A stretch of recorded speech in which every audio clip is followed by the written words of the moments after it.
안녕하세요. 공부하는 건축사 김조희입니다.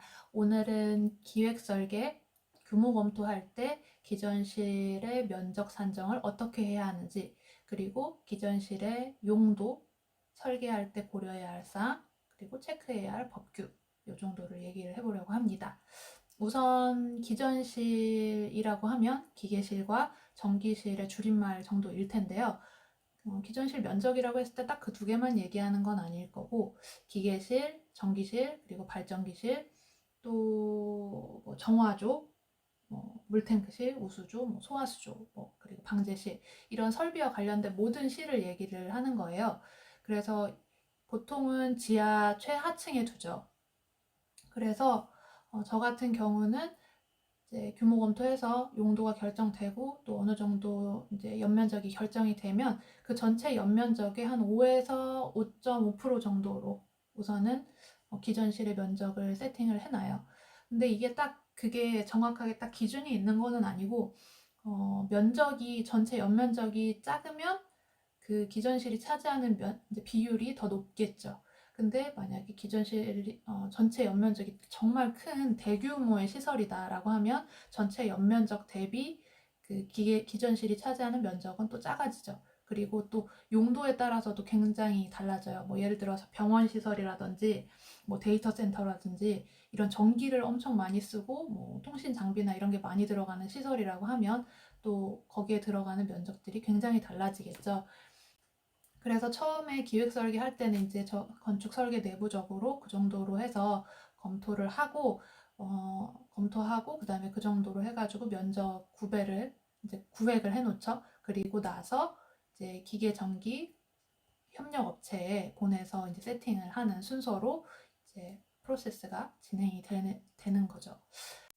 그리고 설계할 때 고려해야 할 사항은 DA를 꼭 고려해서 계획을 해야 된다라는 점입니다. 기계실이나 뭐 기존실 레이아웃 잡아놓고 DA를 빼먹는 분들이 계세요. 그러면은 이 기능을 할 수가 없거든요. 그 기계들이나 전기 관련 장비들이 움직이기 위해서는 공기가 필요한데, 그래서 이제 1층, 지상 1층에서 지하 그 층까지 공기가 드나들 수 있는 어떤 공간을 확보를 해둬야 됩니다. 그거를 DA, Dry Area라고 하는데 그게 꼭 계획이 돼야 되고요. 그리고 특히 발전기실 같은 경우는 다른 장비, 그러니까 다른 기계실이나 전기실과 분리해서 DA를 또 마련을 해야 됩니다. 네, 그 부분이 또 하나가 있고 그 각각에 들어가는 장비의 용량에 따라서 필요한 공기량이 또 정해져 있거든요. 그렇다 보면은 지상 1층에 그 드라이 에리어에서 이제 공기가 들어오는 그 부분이 있는데 그 인면적이라고 하죠.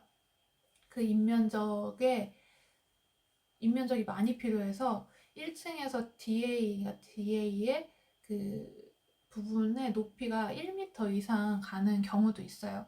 그렇게 되면은 그 부분은 건축 면적에 들어가니까 또 계획에 영향을 미치겠죠. 그리고 만약에 전면부에 DA가 위치해 있다면 또 그거는 계획적으로, 디자인적으로 문제가 생기니까 그런 외관상 문제가 없는 곳에 DA를 배치시켜야 할 거고, 그렇게 하다 보면 그 부분에 기전실이 또 위치해야 하는 거고, 이게 다 연결이 돼 있는 거죠. 그리고 전기실 같은 경우는 그 침수의 우려가 있기 때문에 침수가 되는 경우는 거의 없지만, 그래도 전기 관련된 실들은 천 이상 단차를 둬서 다른 기계실과 그렇게 해서 계획을 해야 하고요.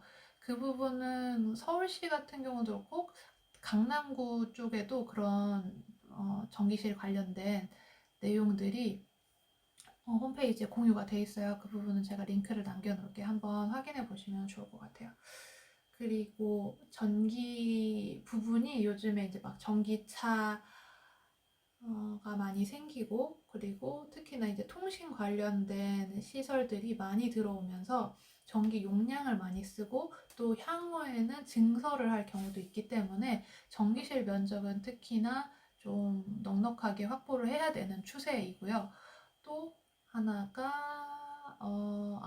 전기실 부분이 문제가 되는 경우가 가끔 있어요.